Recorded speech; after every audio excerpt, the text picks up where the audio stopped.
좋습니다. 그럼 같이 가시죠. 안타레스는 어느새 당신의 일행 사이에 서더니 손가락으로 어딘가를 가리켰다. 저쪽으로 가시면 됩니다. 그때 케이런이 당신의 옆구리를 쿡 찌르며 조용히 말했다. 부엉이 공방, 조심해. 저 사람 처음에 길을 잃었다고 했어. 그렇게 말하고는 케이런이 안타레스를 지그시 노려보자 눈이 마주친 안타레스는 쑥스러운 듯 해실해실 웃으며 황급히 시선을 돌리고 딴청을 피웠다. 오두막. 안타레스는 앞장서서 걸어가며 마커스와 담소를 나눴고 당신과 케이런은 그를 경계하며 한 발짝 뒤에 따라 나갔다. 그럼 세 분은 오랜 동료군요. 뭐 그렇지. 우리 대원들은 내가 없으면 아무것도 못해.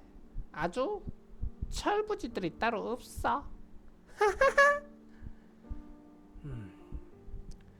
당신은 힘껏 움켜쥔 채 그를 향해 달아가려는 케이른의 주먹을 양팔로 붙잡아 막았다.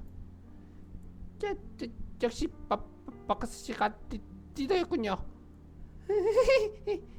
그럴 줄 알았습니다. 마커스는 안타레스와 이미 절친한 사이가 된 듯했다. 하지만 케이런은 그를 주시하며 해실해실 웃는 그에게 경계의 눈빛을 보였다. 거의 다 왔습니다. 저쪽입니다. 그가 가리킨 방향에는 작은 오두막 두 채가 있었다. 낡아서 무너지려는 나무 기둥에 철판을 덧댄 오두막은 좋기 30년은 되어 보였다. 저런 곳에서 쉰다고? 많이 걸음하죠? 하지만 안에 있을 것 다 있습니다. 와,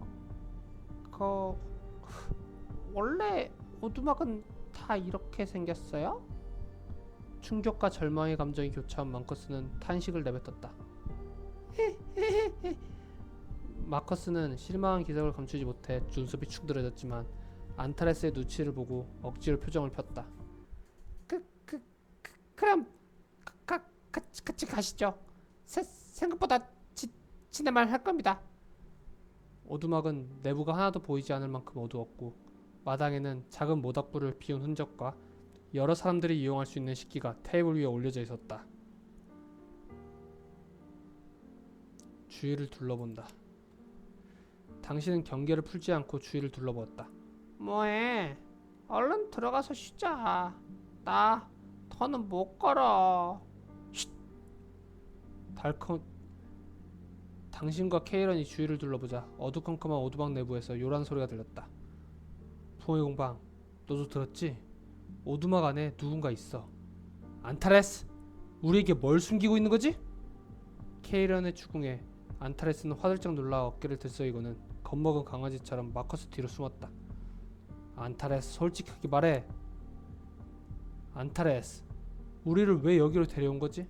당신 정체가 뭐야? 케이런의 억눌러진 경계심이 폭발하듯 흘러나와 그를 매섭게 노려보았다. 진정해 케이런. 너답지 않게 왜 그래? 안타레스는 그저 우리에게 쉴 장소를 제공하려는 거잖아. 그렇지? 당신은 이 혼란한 상황 속에서 케이런처럼 안타레스를 지극히 노려보았다. 다들 너무 그러지.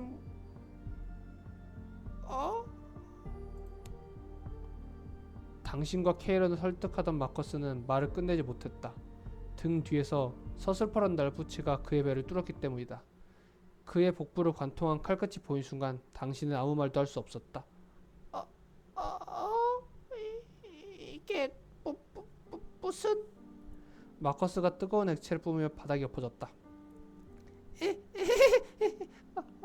어이, 일이 틀어졌다. 다들 나와! 안타레스가 오두막 문을 마구 두드리며 소리를 지르자 오두막에서 두건을 쓰는 남자 3명이 이죽거리며 튀어나왔다. 멍청한 것들! 이런 단순한 자 함정이 걸리다니. 그러게 왜 그런 곳에 갔다 온 거야? 왈도쿤, 여기는 내가 맡을게. 마커스를 데리고 먼저 벙커로 돌아가. 케이런은 안타레스와 적들을 향해 창을 들이밀며 위험했다. 당신은 마커스를 등에 업고 오두막에서 멀어지기 위해 무작정 달렸다. 놓치면 안 돼! 쟤들도 잡아! 마커스를 업고 도망가는 당신을 보고 안타레스가 기겁하며 외쳤다. 곧이어 2명의 부하가 당신을 따라오려 했지만 케이런이 무기를 휘둘러 그들을 가로막았다.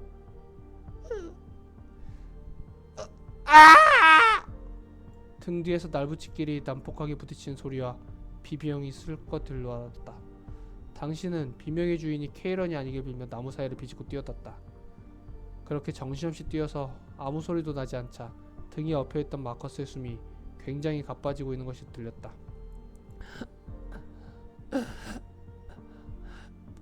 뻥이 콩방 숨이 잘 안 쉬어져.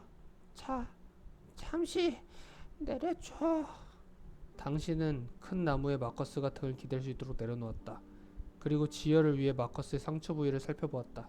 그의 옷은 이미 검붉은색이 펴져 있었다. 복부에 난 구멍에선 아직도 피가 새어나오고 있었다. 상처 부위를 손으로 틀어 막았다. 오늘 먹은 게 소화가 안 되네. 속이 너무 안 좋아. 마커스, 말하지 마.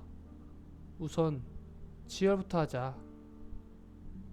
당신은 마커스의 옷을 찢어 그 상처 부위를 강하게 감쌌다. 그리고 애써 아무렇지 않은 듯 말을 했지만 그렇지만 피는 멈추지 않았고 당신의 손도 붉게 물들었다. 난 괜찮아. 그냥 하는 말인데 내 방 침대 밑에 있는 책은 전부 불태워줘.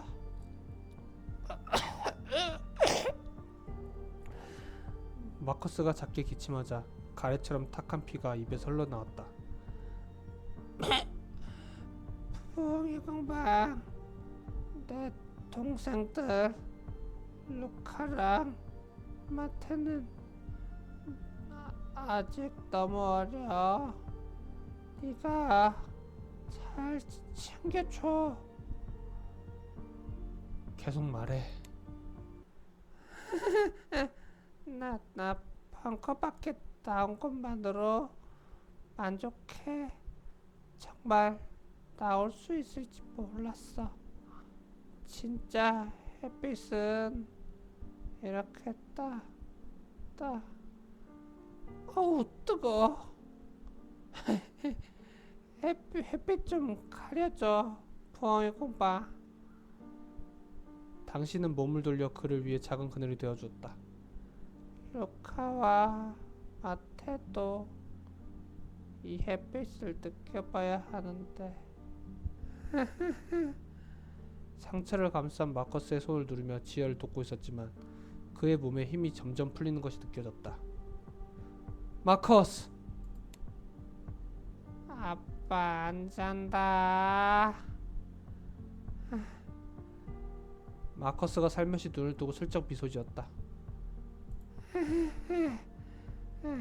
근데 이제 진짜 잘 거야. 깨우지 마. 당신은 마커스를 부축해 일으키려 했다. 하지만 마커스는 일어나지 못했다. 그리고 당신은 마커스의 몸이 완전히 축 늘어졌음을 확인했다. 찾았다. 그때 당신을 쫓아온 안타레스의 부하가 나타났다. 힘들어 죽는 줄 알았네. 한 놈은 이미 간 것 같고 이제 너만 남았네? 그는 단검을 빙글빙글 돌리며 당신에게 다가왔다. 맞서 싸운다.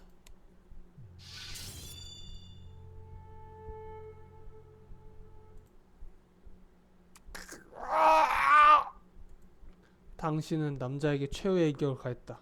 안도의 한숨을 내쉴 틈도 없이 불안한 생각이 뇌를 스쳤다. 부하가 당신에게 왔다는 것은 그를 맡고 있던 케이런도 안전하지 않다는 뜻이었다. 케이런에게 돌아간다. 마커스. 케이런에게 가기 전에 마커스의 시신을 간단하게 수습했다. 항상 밝고 장난기 넘치던 마커스였기에 언제든 다시 일어날 것만 같았다. 당신은 급한 대로 마커스의 시신을 나무에 기대어 두었다. 그리고 케이런이 있던 곳으로 사력을 다해 뛰어갔다. 그리고 그 오두막에 도착했을 때 두 명의 시신만이 널브러져 있었다. 케이런! 케이런! 당신은 큰 소리를 내어 케이런을 불러보았지만 아무런 소리도 들리지 않았다. 주변엔 그 누구도 없는 듯 했다. 다행히 시신은 안타레스의 부하들이었다.